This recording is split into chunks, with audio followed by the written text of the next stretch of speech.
बैठे हुए आदरणीय अध्यक्ष जी, मंच पर दूसरे बड़े बुजुर्ग, हमारे साथी और जितने भी दूर दूर से इस गांव के और दूसरे गांव के सभी बुजुर्ग नौजवान साथी सब लोग इकट्ठे हुए, उनका बहुत बहुत धन्यवाद। इस कार्यक्रम को चार चांद लगाने वाले ऐसे व्यक्ति जो हमारे छोटे भाई की तरह इसी गांव के अनुज चावला जी, जो बहुत ही वरिष्ठ छात्र नेता हैं मेरठ कॉलेज के, और एक ऐसे समय पे उन्होंने उस पार्टी की आवाज को बुलंद किया जिस समय एक दुर्घटना मुजफ्फरनगर में हुई थी।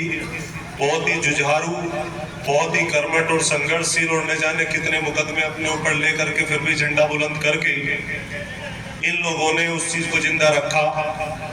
बीच बीच में मैं आपको बताता रहूंगा, हालांकि अभी भैया बोल रहे थे कि मिनट 2 ही है, और मैं भी कोशिश करूंगा कि मीटिंग जो है 2 ही मिनट में अपनी बात कह दूं। और ये समस्या मेरे सामने यहाँ नहीं है, सब जगह रहती है। कई बार माननीय अखिलेश यादव जी जब बुलवाते हैं हॉल में, तो वहां भी वो कहते हैं कि राठी जी संक्षेप में बोलना है, लेकिन बात ऐसी चलती है क्योंकि आग देश में जो लगी हुई है, बात बढ़ती चली जाती है। आज मैं जिस जमीन पे हूँ, हालांकि 2-3 दिन से तबीयत बहुत ज्यादा खराब है, टीवी के इतना बोलना पड़ जाता है सोशल मीडिया पे, लेकिन उसके बाद भी जब पता चला कि ये जमीन ऐसी है कि जहां ऐसे ऐसे लोग हुए जिन्होंने राजनीति को बदला, तो वहां मैंने सोचा कि वहां जाना बहुत जरूरी है। और एक ऐसे परिवार के बीच में कि जिसके बच्चे अब तो शायद हमें नहीं जानते, लेकिन सांसद साहब जब मुनव्वर हसन जी थे तब मैंने उसमें एक भूमिका अदा उस तरीके से की कि उस समय मैं एक पब्लिक स्कूल में पढ़ाता था। मेरठ में एक गवर्नमेंट ग्रुप है, जब कभी उनकी रैलियां हो या कुछ भी हो तो उसमें बहुत बड़ी भागीदारी मेरी रहती थी उसमें।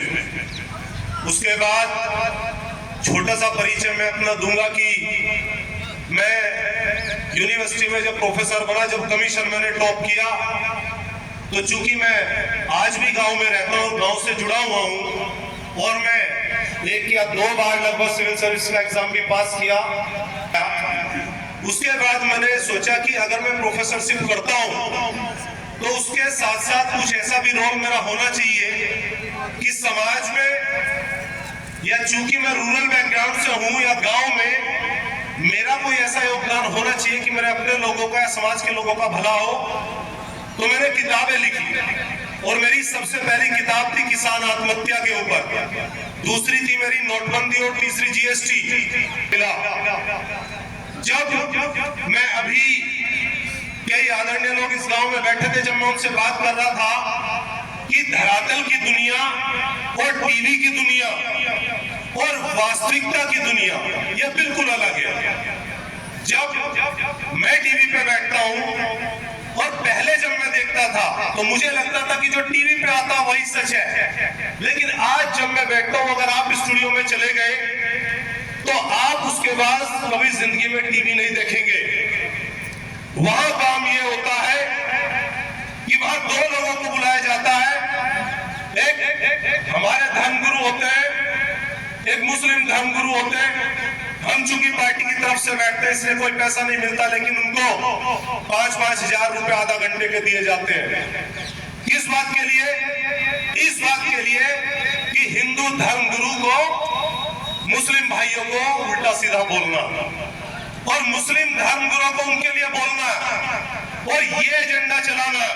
और ये एजेंडा इसलिए चलाना है क्योंकि हमारे हाथ में फोन है और हमारे युवा भटके हुए हैं, और हम आज पूरा दिन सिर्फ हिंदू और मुस्लिम की बात करते हैं।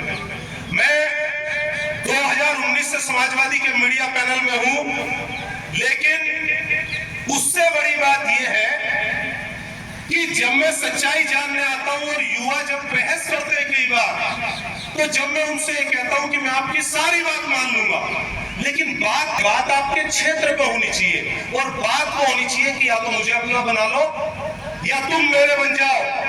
6,000 रुपए में मात्र किसान बर्बाद, 15 लाख रुपए में मजदूर बर्बाद, और 2 करोड़ नौकरियां मिलेंगी उसके चक्कर में युवा बर्बाद।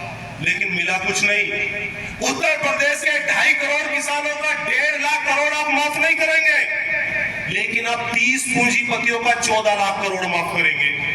लेकिन ये सवाल आप नहीं उठाते, ये सवाल हम भी नहीं उठाते, क्योंकि हम जानते ही नहीं, क्योंकि हमारा जो चेहरा है,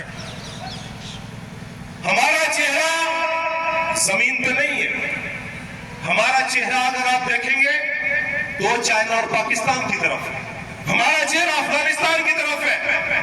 इस दुनिया में 58 इस्लामिक कंट्री है, लेकिन मोदी जी, योगी जी, भारतीय जनता पार्टी के नेता पाकिस्तान और अफगानिस्तान से अलग किसी का नाम नहीं लेते। वो कुवैत का नाम नहीं लेते, वो बहरीन का नाम नहीं लेते, वो यूएई का नाम नहीं लेते, वो ओमान का नाम नहीं लेते, वो यमन का नाम नहीं लेते, क्योंकि उससे हिंदू मुस्लिम नहीं हो पाता। हिंदू मुस्लिम सिर्फ होता है पाकिस्तान और अफगानिस्तान से।